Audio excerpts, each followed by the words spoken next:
Yo, what's up guys? We're back with another video today, and in today's video, I'm going to be making a follow-up video to my highly esteemed, well-proclaimed video, UFC fighters with an underrated resume, and I'm going to be talking about UFC fighters with an overrated resume. And without further ado, let's get into them. Colby Covington. Colby Covington is not only the most overrated fighter in the UFC, I think ever, honestly, but he also has the most overrated resume, I think ever. Because Colby Covington literally has no wins over any ranked fighter right now. Every single person, like besides Rafael Dos Santos, none of these guys are fighting anymore. Robbie Lawler retired. Jorge retired. He's coming back apparently, so there's that, but still. Tyron Woodley was like 38 and he's retired now. Or 35, sorry. And, like Colby Covington, like this dude literally has, like, he's fought all the old guys and he has no wins against any, like, active fighters, or just like, well, he has wins over active fighters like Rafael Dos Santos, but he literally has like no wins over, guys like, I don't know, anyone in the top 15. He literally has not a single win in the top 15. It's absolutely insane that he was somehow ranked like third last year. Like, that's actually insane to think about. And like when he actually fights a ranked person like Joaquin Buckley, he gets his butt whooped. He gets beaten up so bad. It was really hard to watch. I'm not gonna lie, towards the end. And, it's like, it's crazy. People still give Colby Covington high props because he had these close fights with Kamaru Usman. A famous quote from Bilal Muhammad: "You're a good loser?" Like, that's what we're proclaiming you, Colby Covington, as? You're a good loser? Like we're taking all the best parts about... Like, it's absolutely insane how there are people who... And there's also been people after Joaquin Buckley fight saying the fight could have gone differently. Like, if the doctor didn't stop it, made the doctor couldn't have done anything. Colby Covington was losing that fight so badly. I guarantee you that if that fight had not been stopped, he would have gotten knocked out or DKO'd. 100%. He wasn't there. He was not there. I'm genuinely telling you guys. Paulo Costa, right? I like Paulo Costa. Let me get one thing out of the way. Paulo Costa, he is funny. I'll give him that. And he's a funny guy. But who has he been? At the beginning of this year, he was ranked number 6 in the world. He literally had not a single win in the top 15. And he hadn't had a win in, like, since the Luke Rockhold fight. And Luke Rockhold was 37 years old. Hadn't fought in like 2 to 3 years at that point. It's absolutely insane to me, like, looking at it, because I'm like, how is Paulo Costa ranked number 6? And this was at the beginning of the year, by the way, guys. Now he's ranked at a better spot. He should arguably not even be ranked at all, because he got beaten up by Robert Whittaker, Sean Strickland. He lost to Marvin Vettori as well. How do you lose to Marvin Vettori? Like, Marvin Vettori is not good at all. So, I don't understand how that happened. And he went to war with Yoel Romero. Now, in fairness, Yoel Romero is an exception to all these old guys, because he's 40 years old, technically, but he fights like he's in his prime. He's still probably in his prime at like almost 50 years old. They definitely did some stuff to him in Cuba, but when it comes to when he beat like Yoel Romero after going to war with him, when he fights Israel Adesanya, who's like in his prime, and Paulo Costa as well as in his prime, I'd say, he gets TKO'd. Like, and his career just goes downhill. He's won one fight since the Yoel Romero fight, and he's had 5 or 6 fights after that. It's ridiculous. He might be more overrated than Colby Covington, but just because of Colby Covington's like stardom and his high profile, I give Colby Covington it. But Paulo Costa is just right there. Like, it's really narrow. Now we have Jorge Masvidal. Okay, so here's the thing with Jorge Masvidal, right?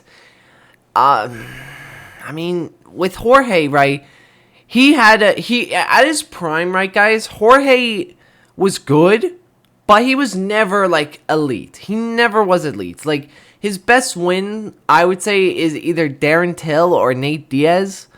I kind of favor Nate Diaz, like, a little bit more because of the fact that Nate Diaz beat Conor McGregor at his prime. So I kind of favor that a bit more. Because, like, what has Darren Till done in his career besides, like, being Wonder Boy? Barely, by the way. Very barely. With Jorge, right, he beats Ben Askren, who never had, like, who had, like, one win in the UFC. He beat Donald Cerrone. Donald Cerrone is just a whatever fighter. Like, he fights everyone every time. He's never, like, been elite. Like, maybe at when he was younger, but not at the point when he fought Jorge. And same with Nate Diaz, though. Even though I said that this was, like, Jorge's best win, Nate Diaz hadn't fought in, like, 3 years or 2 years at that point. Had one fight, and then got his booty whooped by Jorge. Like, I can't say. And then when he fights, like, Kamaru Usman, I get it, that's the champion. So I can't really take that much, like, account to that. But he gets beaten by him twice. Gets beaten worse in the second fight. Then loses to Colby Covington. Pretty badly, then loses to Gilbert Burns, and he'll probably lose his next fight. I have no clue who he'll fight. Maybe, I really have no clue what they're going to give him, even if he's fighting in Miami. So we'll see what happens with Jorge next year, but I don't think that he's going to win his next fight. Marlon Vera. Now here's the thing with Marlon Vera, right? Marlon Vera, he's good. Like, he's decent. Like, he's not like a bum, like, compared to these other guys, right? But the thing with Marlon Vera is he's never going to be a champion material. He's never going to be a top contender. When he fights, like, someone who's around his age, like Corey Sandhagen or Sean O'Malley, he gets his butt whooped. But when he fights someone who's over his age, or, like, anyone over, like, 35, unless you're Figueiredo, you lose to him. And even then, he's going into, like, trenches with these old guys. Like, Rob Font was competitive with him. Frank Yeager, well, that one wasn't really that much. Dominic Cruz was a very competitive fight. Pedro Munoz, not really, but still. And even then, like, this like doesn't really apply when he fought Figueiredo, who was like 36 years old. Figueiredo looked way better than Marlon Vera, and he got his butt whooped by Figueiredo. So even he can't even beat some of the old guys, you know. And these are, like, also Marlon Vera's best wins, but they're also, like, so old. Like, I know I just said that, but still, I can't say that Marlon Vera is one of the greatest of all times because he beat Dominic Cruz, because Dominic Cruz was 37 years old. I can't say that because, like, he was 37 years old. Now, Gilbert Burns, I like Gilbert Burns, guys. He's one of my favorite fighters. He just has a good personality, but I cannot deny, as a Gilbert Burns fan, he has low-key an overrated resume. Who has he been that is, like, an elite competition besides Wonder Boy? Tyron Woodley? Tyron Woodley got destroyed by Kamaru Usman. He was also, like, 38 going into that fight. Jorge Masvidal, 37 years old, on a 3-fight losing streak. Neil Magny. I don't even think Neil Magny did win a fight, but it's Neil Magny, guys. Like, it's Neil Magny. Like, am I good? Like, I can't say that. And Neil Magny's not even ranked anymore, so I can't even take that into higher account. Like, he did beat Wonder Boy, and Wonder Boy was, like, decent at that time. So fair play to Gilbert Burns. And I do think Wonder Boy is kind of an exception when it comes to these old guys. So I'll give Gilbert credit to that. Like, that is actually a really solid win to have. But, like, he lost to Bilal Muhammad, the GOAT. No disrespect. Bilal's, like, the greatest fighter of all time, guys.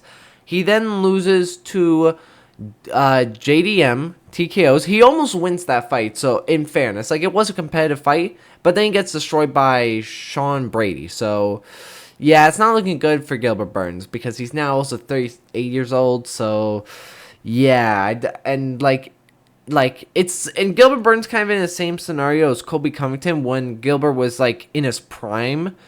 Like, when he fought Khamzat Chimaev, he had a war with him. He almost beat Khamzat Chimaev. But again, I can't say Gilbert Burns is, like, an amazing fighter because that's me saying he's a good loser. I can't say that to Gilbert Burns. Like, Gilbert Burns is a good fighter, but he's not an elite. He was never going to become a champion. Maybe if he had fluked his way against Kamaru Usman, because he did almost TKO Kamaru Usman when they fought. But like, yeah, there's like it's with Gilbert Burns, man. I can't really say he was a great fighter because like his best win was against a 38-year-old Wonder Boy. All right, now this one's gonna be controversial. Magomed Ankalaev. I think Magomed Ankalaev like has one of the most overrated resumes in the light heavyweight division. I was very tempted in putting Jamal Hill because they both have fought similar competition, but I decided to have Magomed because, for one, here's an example. Magomed fought Johnny Walker after Jamal Hill already TKO'd him. And same with Thiago Santos, and that was Thiago Santos' last fight in the UFC. And Thiago Santos was like, what, 38 or 39? And he was also on a 4-fight losing or 3-fight, I can't remember. And he almost TKO'd Magomed, like in the first round or something, you know?